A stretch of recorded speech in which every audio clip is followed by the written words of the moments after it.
abordaré el tema de la depravación total o radical.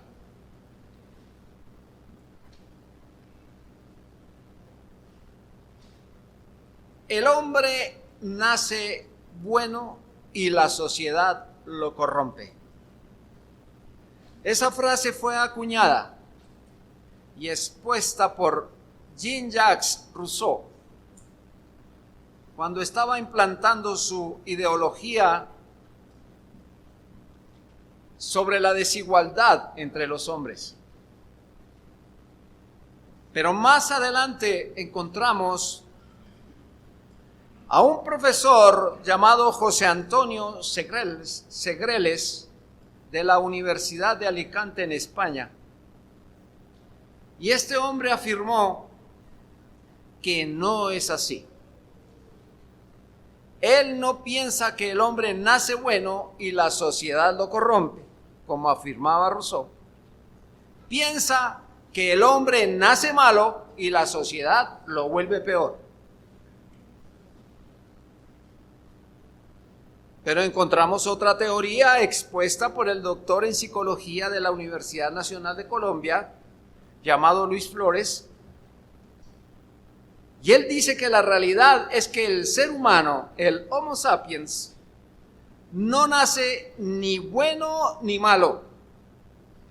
Lo que pasa es que nace con una gran herencia cultural que lo potencializa para hacer lo uno o lo otro, dependiendo los fines que fija para sus acciones y de los medios que elige para alcanzarlos.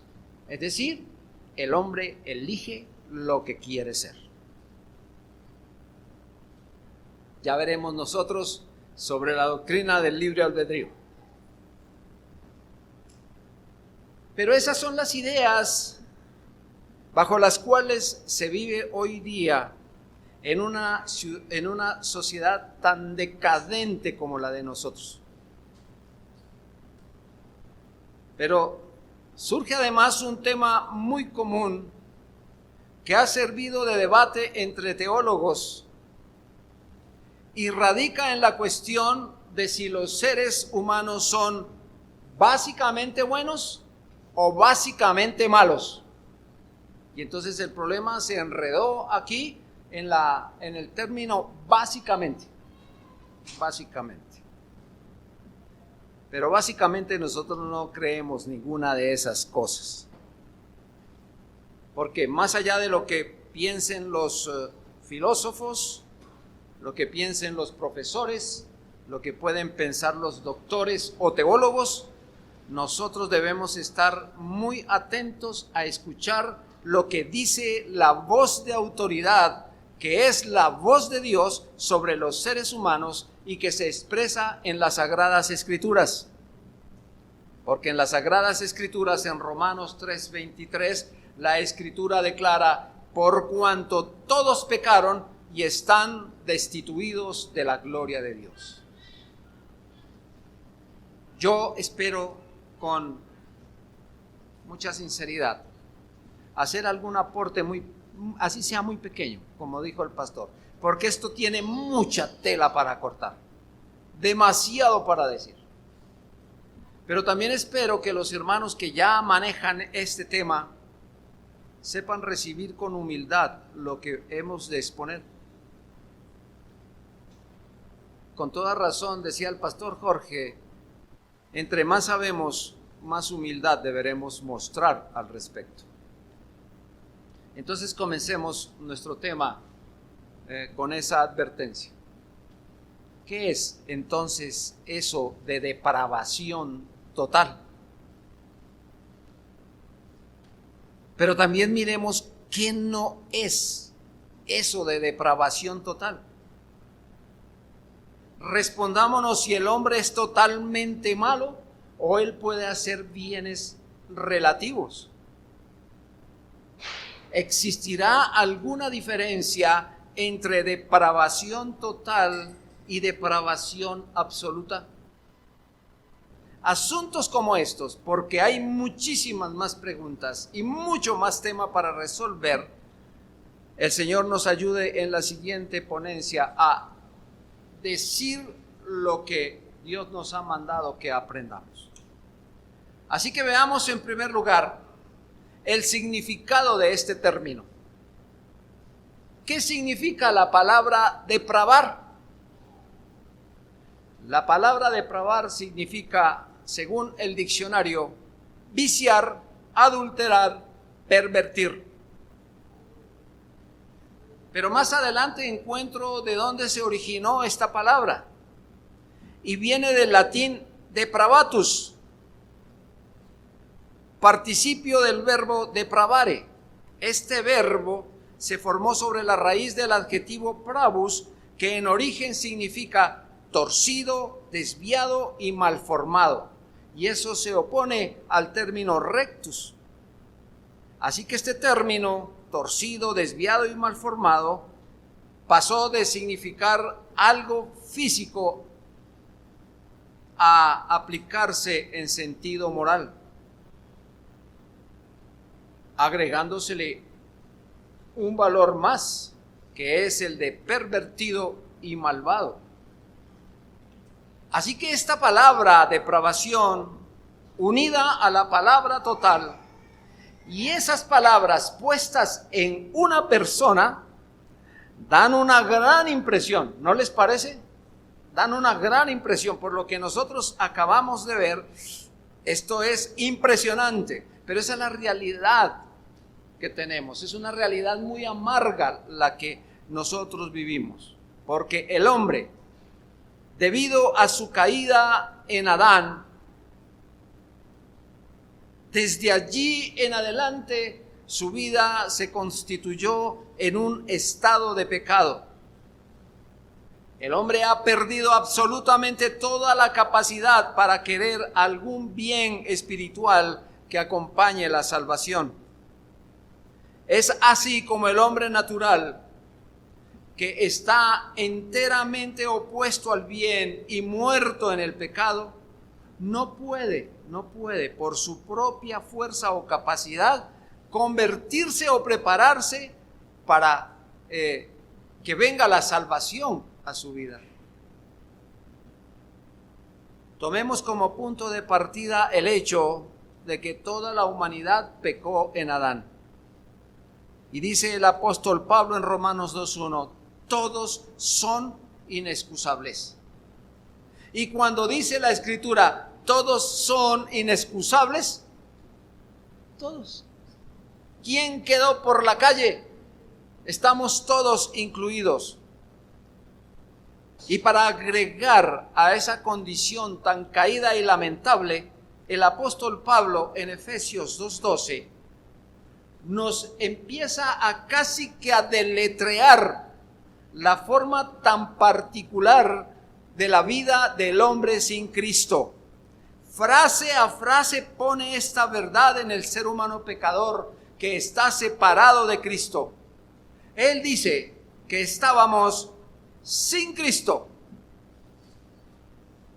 alejados de la ciudadanía de Israel, ajenos a los pactos de la promesa, sin esperanza y sin Dios en el mundo. Hermanos, una quíntuple condición pavorosa del ser humano sin Dios. Así que, como podemos ver, esta es una situación demasiado calamitosa. Pero entendamos aquí algo, y esto es necesario aclarar. El pecado no es algo periférico o tangencial. Es decir, hermano, el pecado no reside en la periferia de nuestro carácter. Tampoco podemos pensar que el pecado apenas roza nuestro carácter. Pues, hermanos, la Escritura dice que nuestra naturaleza es de pecado y que nuestra maldad no reside en la periferia de nuestro carácter. La maldad penetra hasta el centro de nuestro interior. Estamos invadidos de pecado, desde la punta de los dedos hasta la coronilla. Pero cuando decimos eso, decimos, no, entonces no es sino un poquito. De los pies hasta la cabeza, no es sino un poquito. Hermano, yo pienso que aquí hay que agregarle algo más. El pecado va mucho más allá de lo que nosotros pensamos. Es decir, no tenemos a veces ni siquiera el conocimiento del mal que reside en nosotros. Ni siquiera lo hemos pensado. Así que la Biblia nos enseña sobre la total depravación de la raza humana. Y la total depravación de la raza humana significa corrupción radical. O sea, vamos a manejar esos términos. Depravación total, corrupción radical. Bien, hermano, ya sabemos, el hombre invadido de pecado. No sabemos hacer nada bueno. Todo está permeado por el pecado. Estamos dañados, absolutamente dañados. La humanidad está así. Pero entonces veamos en segundo lugar que no es depravación total. Ya hablamos sobre la depravación humana, pero hablemos de lo que no es la depravación total. Comencemos pensando esto, hermanos, y hay que tener cuidado y observar la diferencia que existe entre la depravación total y la depravación completa o absoluta. Fíjense, ser absolutamente depravados es ser tan malos como es posible ser. Y creo que ninguno de nosotros tiene ese tinte en el alma. No podemos ser más malos. Palmer dice que es algo así como el diablo. O sea, una persona que es completamente, absolutamente depravada, es algo así como Satanás. Pero miremos, hermano, en primer lugar, no es depravación absoluta. No es depravación absoluta. Al usar este término, depravación total, no está queriendo decir, escuche, no está queriendo decir que una persona es tan mala como pudiera ser. No es tan mala como pudiera ser. No lo es. No es peor de forma intensiva. Lo que quiere decir es que es en forma extensiva que es depravado. Es decir, tenemos multitud de pecados, pero esos pecados no los realizamos de la manera tan grave, tan terrible como se pudieran cometer. Una ilustración. Conocí un hombre que sacó una niña de la iglesia, una niña que apenas empezaba a asistir a la iglesia, la sacó de la iglesia. No sé ella qué vio en ese hombre, pero bueno, Dios sabe cómo iba la situación. Este hombre se enamoró de ella, se la llevó, tenía hijos, en fin, pero se convirtió en el celoso más pavoroso sobre esa niña, que no permitía ni siquiera que saliera a la puerta. Un día cualquiera la chica no apareció.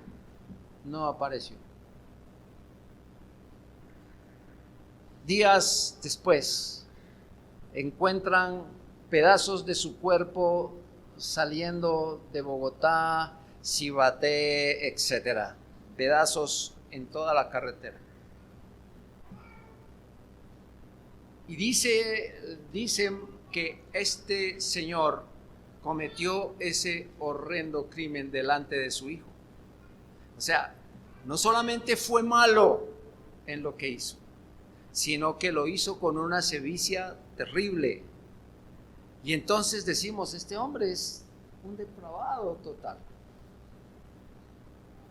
Pero no lo es de manera intensiva.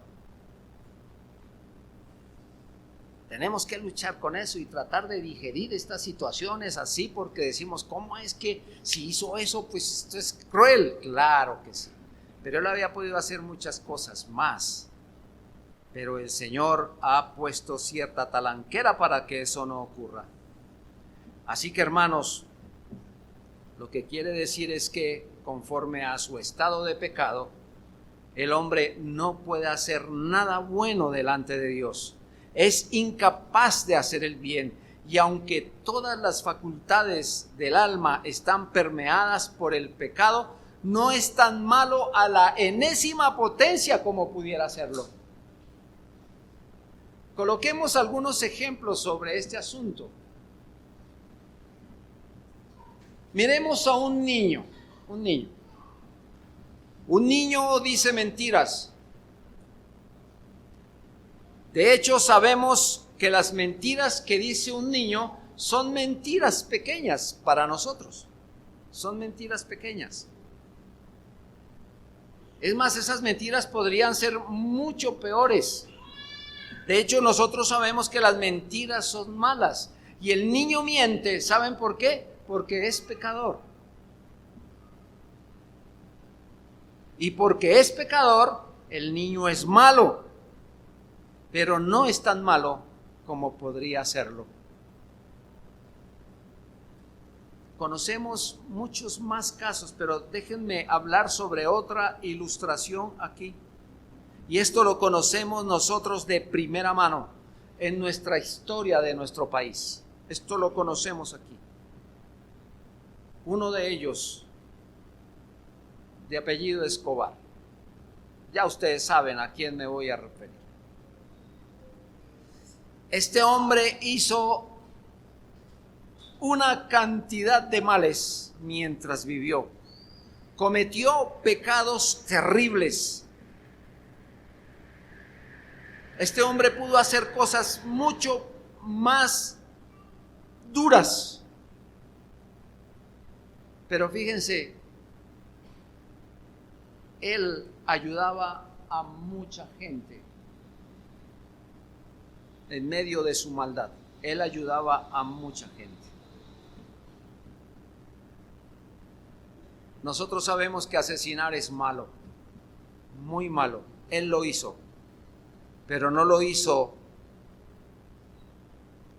tan destructivamente como se hubiera podido hacer. La Biblia también nos describe asuntos como, por ejemplo, el rey Saúl. El rey Saúl tuvo 2 etapas en su reinado. En la primera etapa de su reinado, un hombre bonachón, un hombre que aceptaba las órdenes de Dios. Pero cuando le presentaron a David, su historia cambió.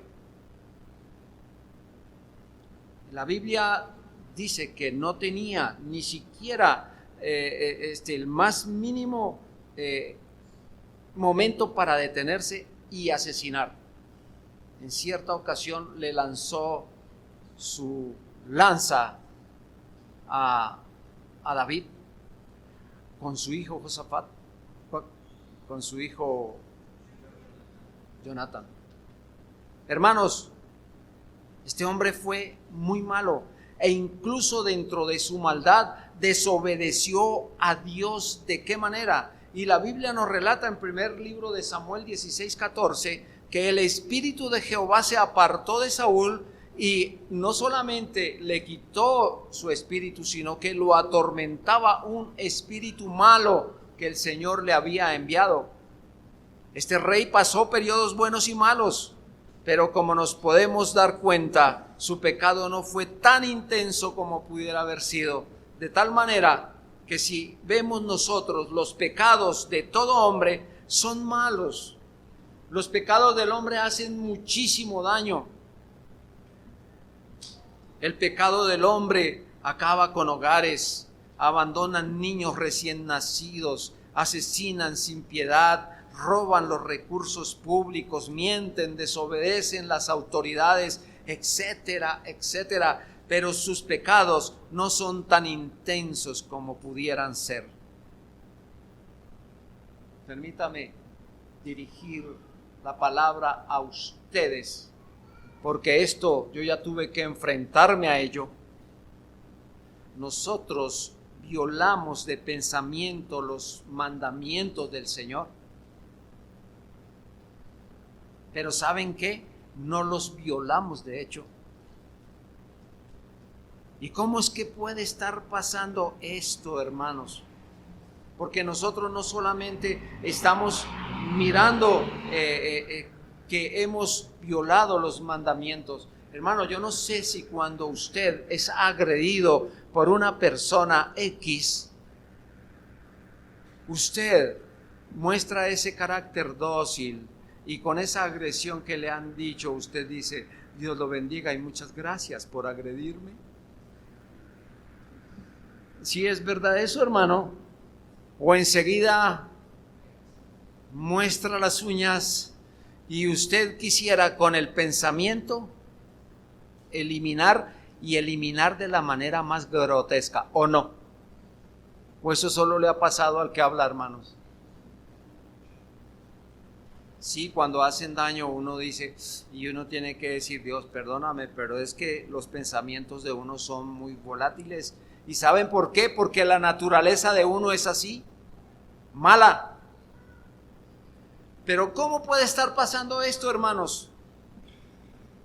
¿Cómo es que el hombre no puede ser tan malo como puede ser, pero siendo malo como es?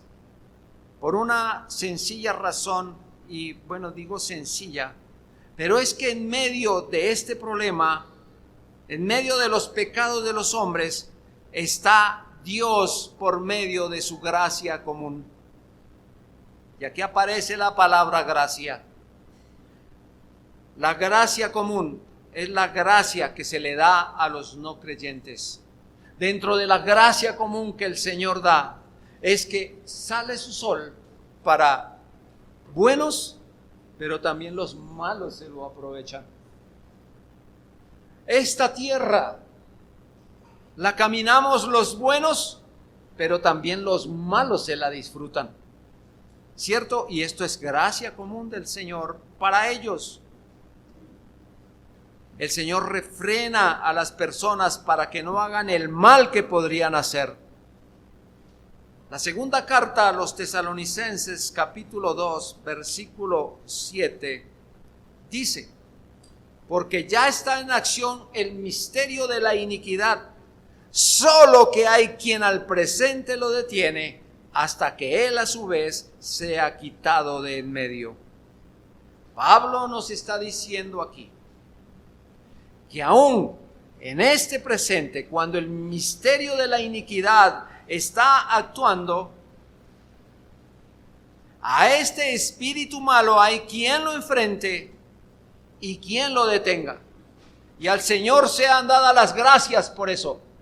Porque si no, hermanos, si hoy estamos viendo una sociedad como la que nosotros vemos, ¿cómo sería si la gracia del Señor no estuviera aquí?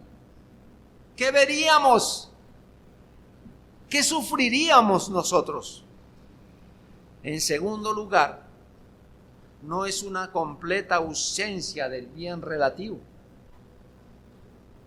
Estamos hablando del hombre pecador que es enemigo de Dios y que su vida consiste en cometer todos los peores pecados posibles y con ellos hacer muchísimo daño. Como también es cierto que no solamente el hombre hace esos pecados tan terribles, sino que hacen algún bien, aunque no sean capaces de entender qué es eso de hacer bien. Hermanos, como les dije hace un momento y les relaté de este hombre grotesco que hizo tanto daño, hermano. Yo no sé si usted vivió esa época, pero nosotros teníamos a veces que salir de casa y uno decía, no sé si en el supermercado, si en el centro comercial, en el bus, no sabemos dónde va a ser ¡brum! Y vamos a quedar despedazados, no sabemos, porque este hombre hacía un mal terrible. Pero este hombre, como les dije, hacía muchos bienes también a su gente. Pero, ¿cómo percibe entonces Dios las buenas obras de esos no regenerados? ¿Cómo las percibe? Es simple. Él no las percibe del todo porque los no regenerados nunca han realizado una buena obra. Muchos no regenerados son buenos, son quienes proveen para sus familias, muchas veces dan ayudas de caridad, sirven a la comunidad, son conscientes en lo que hacen. Y entonces la pregunta es, ¿esas obras son obras malas? Pues aunque parezca chocante para los de la cultura moderna humanista basada en la justicia por obras, la respuesta a esa pregunta es un contundente sí, son obras malas. Las buenas obras de los no regenerados incluso las pueden hacer concordando con los mandamientos del Señor, son contados por Dios como actos pecaminosos. Y esto es verdad por dos motivos. Uno, porque estas obras proceden de una fuente corrupta. Y segundo, se practican por motivos impuros. Pongamos ejemplo. El corazón no regenerado está dominado por el pecado. Lo sabemos, dominado por el pecado. El pecado es reinante en ellos. Y como el pecado es reinante en ellos, tienen un rey en ellos. Es el yo que está entronado como la persona central. Y su propio beneficio, lo que ellos hacen es para que, puedan sacar pecho, les puedan poner medallas, puedan salir en las primeras páginas de los diarios. Hermanos, hasta que esa naturaleza no haya sido transformada y el yo destronado, la naturaleza entera del hombre es una fuente corrupta.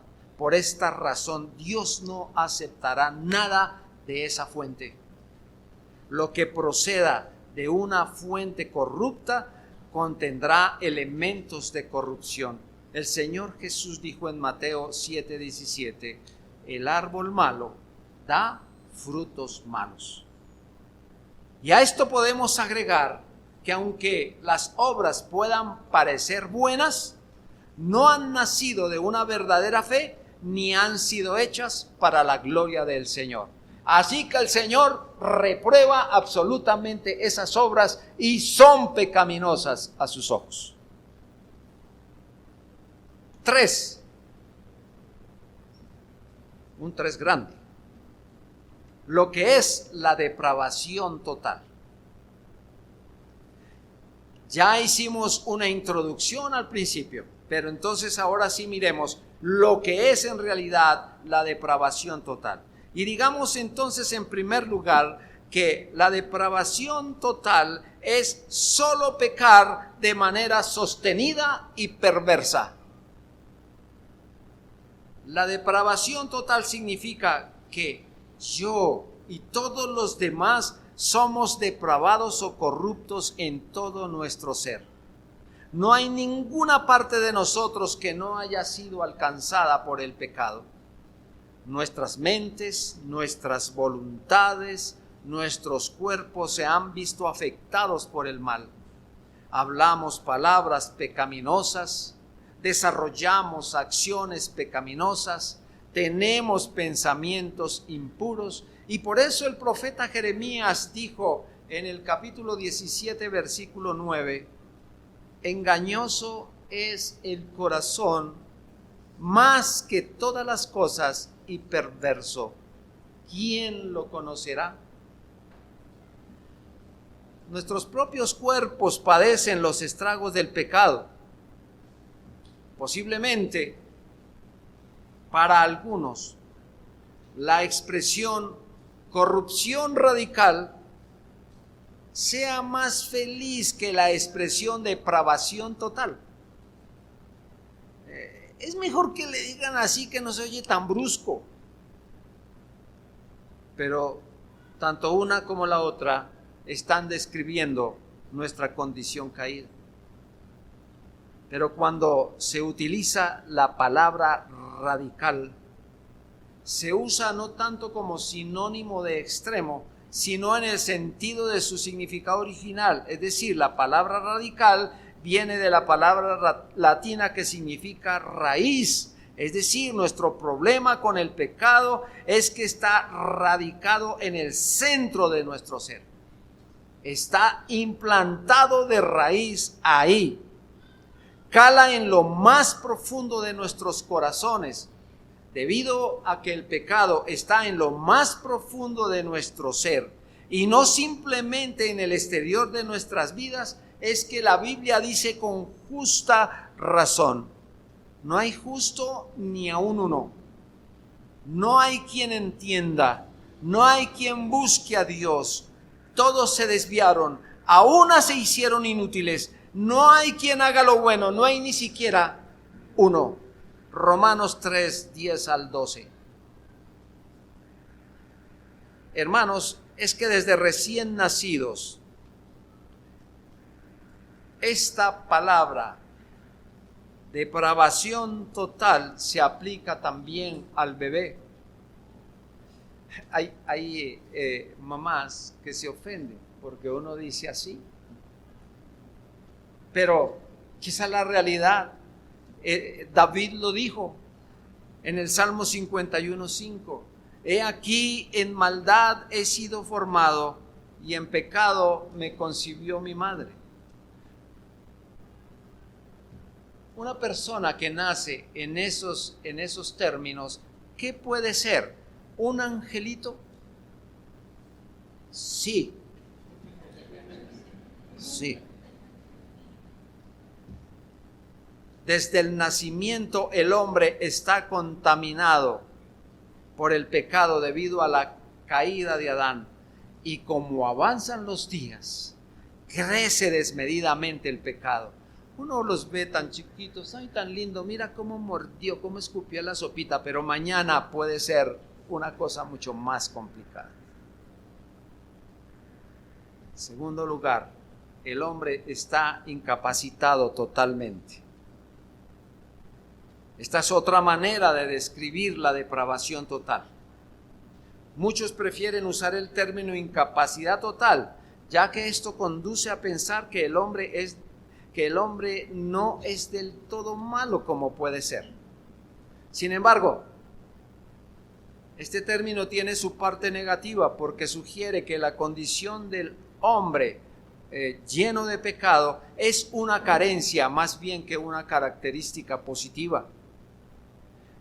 Pero lo que este término quiere decir, lo que este término nos quiere dar a entender, es que la incapacidad del hombre para hacer, para entender e incluso para desear el bien, está incapacitado, totalmente incapacitado. Hablé de hacer, entender e incluso para desear el bien. Entonces examinemos esa triple incapacidad que encontramos ahí. La primera incapacidad que vemos aquí es que el hombre, por su incapacidad total, no puede hacer el bien. Al hablar de la total incapacidad moral del hombre que está alejado de Dios para hacer el bien, el mismo Señor Jesucristo en el Sermón del Monte preguntó: ¿acaso se recogen uvas de los espinos o higos de los abrojos? Y él mismo responde a esta pregunta: todo buen árbol da frutos buenos, pero el árbol malo da frutos malos. No puede un buen árbol dar malos frutos, ni el árbol malo dar buenos frutos. Mateo 7, 16 al 18.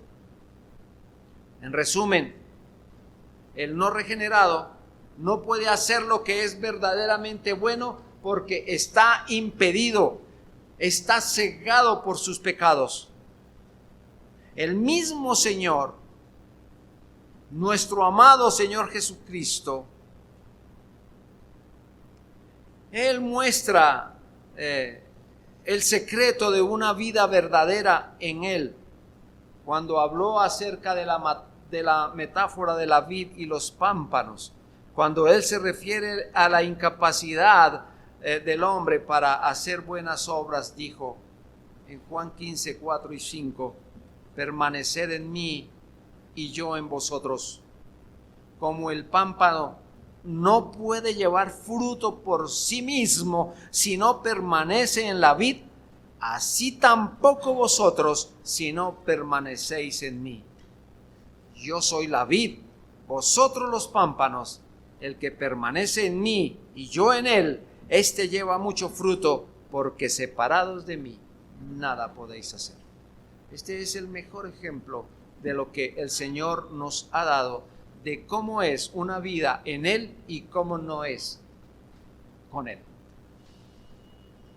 El apóstol Pablo, en su carta a los Romanos, capítulo 8, versículos 7 y 8, describe la manera triple de la incapacidad total del hombre sin Cristo, cuando dice: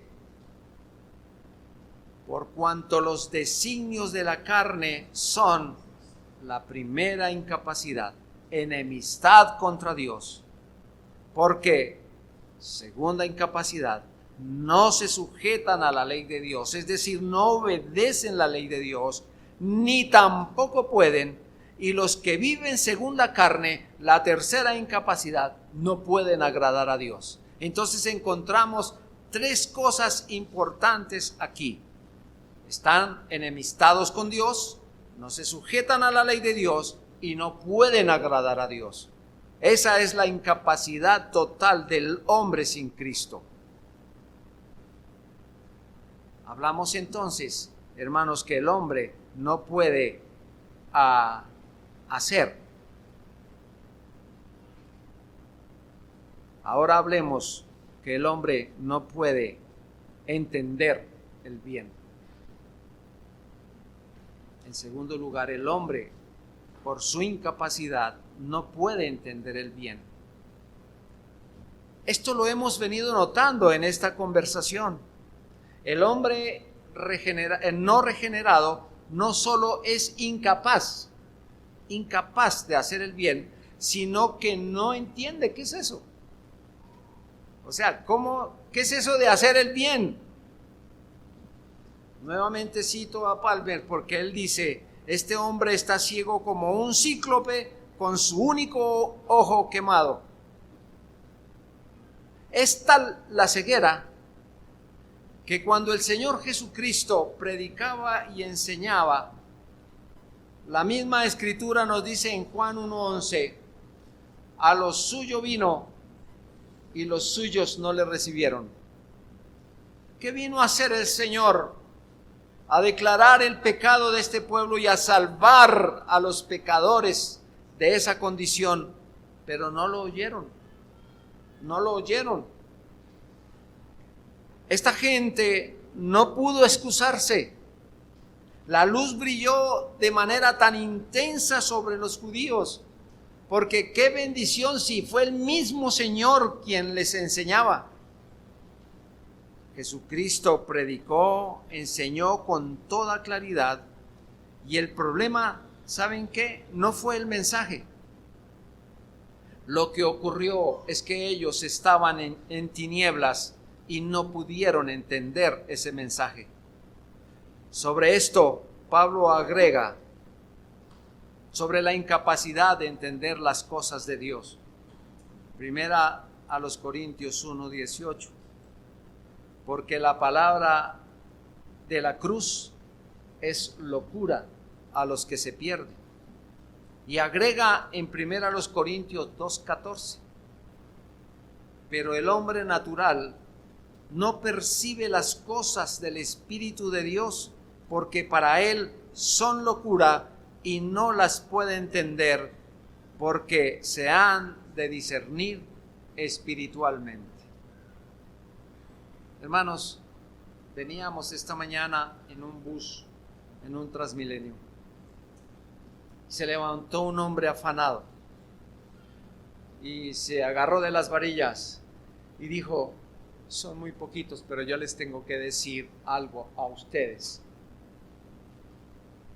Y habló del cielo, habló del infierno, habló de Jesús, dijo cosas, se sacudió, le dio el mal de San Vito en un momento determinado y tal, y siguió hablando y todo, y terminó su mensaje y dijo: tienen que orar, tienen que buscar a Dios, y fue y se sentó. Yo creo que este hombre se dio una palmada en la espalda. Prediqué el evangelio el día de hoy. ¿Qué resultados hubo ahí, hermanos? O sea, la gente siguió con sus teléfonos, siguió sin ningún problema, pero siguió con su desespero. El bus no le paró donde era y se fue para la otra nave e hizo la misma historia. Y mientras predicaba, los otros con su teléfono, molestando, mirando, otros durmiendo, y ya terminó y se vino alegre porque volvió e hizo lo mismo. ¿Saben qué? Mientras el hombre en su condición de pecado viva en la oscuridad que vive, no va a entender el mensaje del evangelio. Y él mismo se lo anunció. Les dijo: mire, Romanos 1:16 dice, y lo recitó. Hermanos, pero nadie le puso cuidado, nadie atendió esto. Bueno, se necesita valentía para hacer esas cosas, pero a quien se les dijo, cegados totalmente, en la oscuridad total. ¿Problema del mensaje? No. Problema de la condición humana. 3. El hombre no puede desear el bien. Dijimos, no puede hacer, no puede ver y ahora no puede desear. El no cristiano no solo es incapaz de hacer algo que sea verdaderamente bueno, no solo es incapaz de entender el bien, sino que su situación es peor todavía, porque ni siquiera puede desear el bien. Hermanos, el hombre no puede hacer, no puede entender y ahora ni siquiera puede desear el bien. Esto forma parte de la incapacidad del hombre de hacer algo bueno, y a eso es lo que se llama depravación del hombre. Pero otra cosa, hermanos, es que se tenga un objetivo bueno y ni siquiera poder saber que es un objetivo bueno.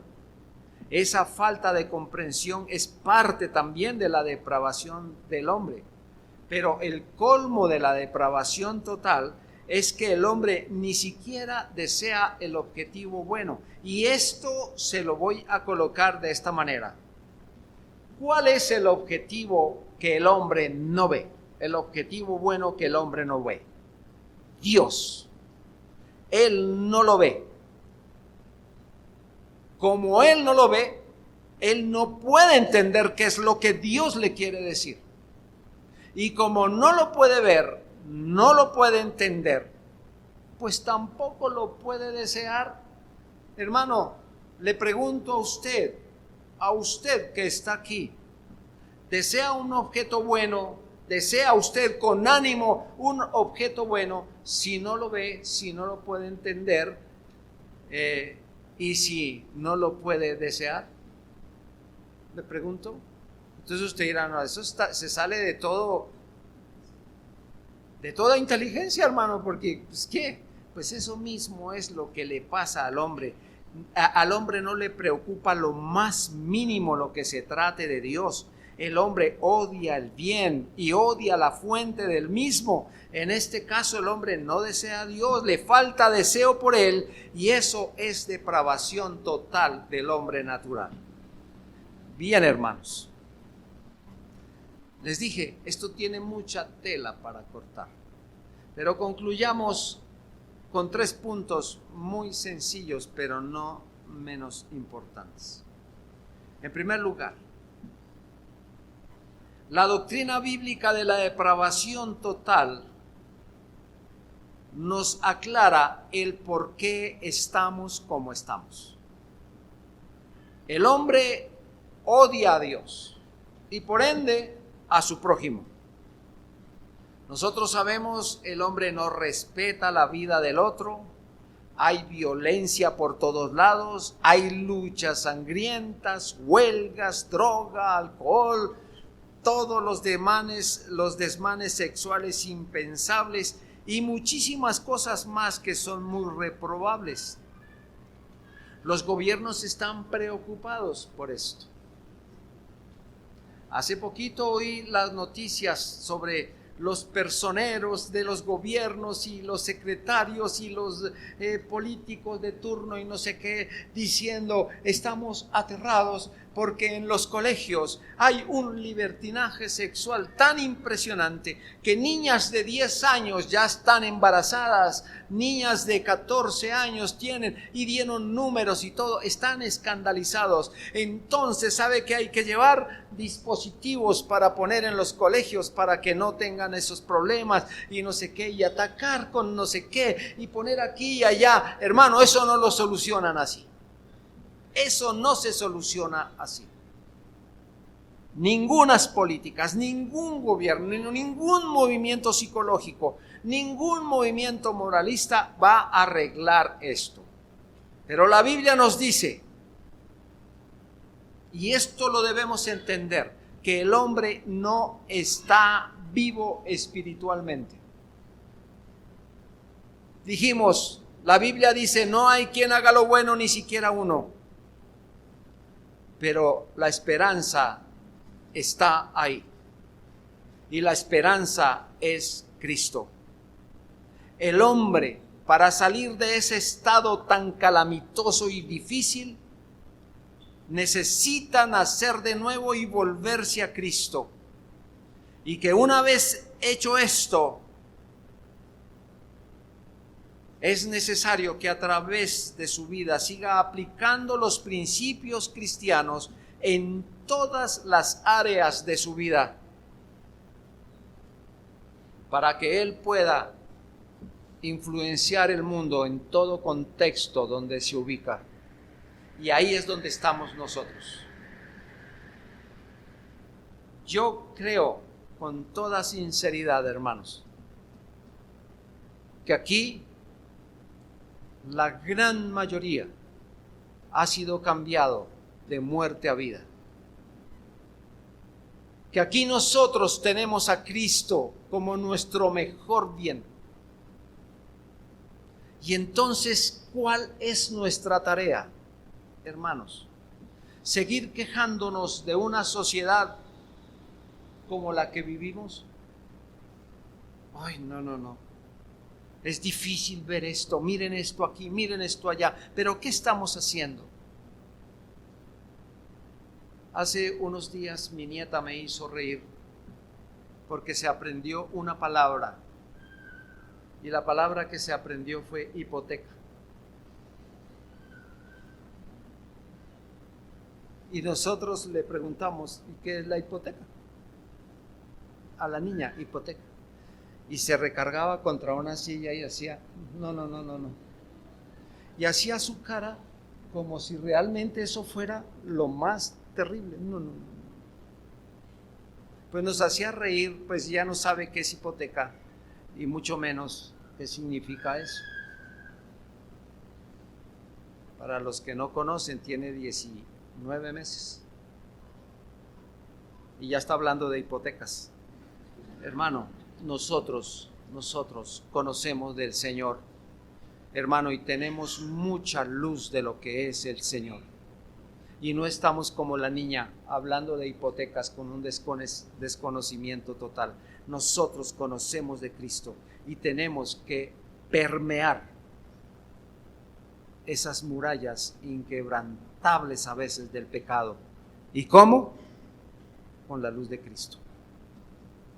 En segundo lugar, es necesario, hermanos, que bajo el conocimiento de esta doctrina de la depravación total, entendamos que somos malos y que nuestra situación es terrible, a no ser que nuestro buen Dios nos ayude y le pidamos con vehemencia el perdón de nuestros pecados, porque solo en Cristo el Señor hay perdón de pecados y vida nueva. Y esto va para dos clases de hombres: el que está sin Cristo como nosotros. Hermanos, muchas veces creemos que esta salvación que tenemos es una salvación. Sí, o sea, somos salvos, sí. Y todavía dentro de nosotros estamos cometiendo una cantidad de desmanes pecaminosos. Decimos, sí, ya el pecado no reina en nosotros. Sí, no reina en nosotros, pero es un pecado remanente que es peligrosísimo entre nosotros. Así que, mis amados, con mucho amor, vamos a Cristo, vamos a hacer lo que el Señor Jesucristo nos ordena, vamos a vivir una vida en Cristo. Hermanos, mire, dentro de nuestras iglesias, el pecado empieza a germinar con cosas muy pequeñas, y que se le está permitiendo a esas cosas pequeñas que vayan creciendo dentro de la iglesia. Y el día de mañana ya no vamos a tener cómo controlar ese tsunami que se nos viene encima. Comencemos por nosotros. Tenemos una vida en el Señor y una responsabilidad delante de Él. Así que vamos al Señor a cumplir lo que Él nos ha dicho que debemos hacer. Y esto lo dije, hermano, porque hay otros que aún no tienen a Cristo. Y como pudimos entender, en tercer lugar, el hombre en su depravación total no puede venir a Dios si Dios no se lo permite por su gracia salvadora. Él es el que permite el querer como el hacer por su santa voluntad, dice Pablo en Filipenses 2:13.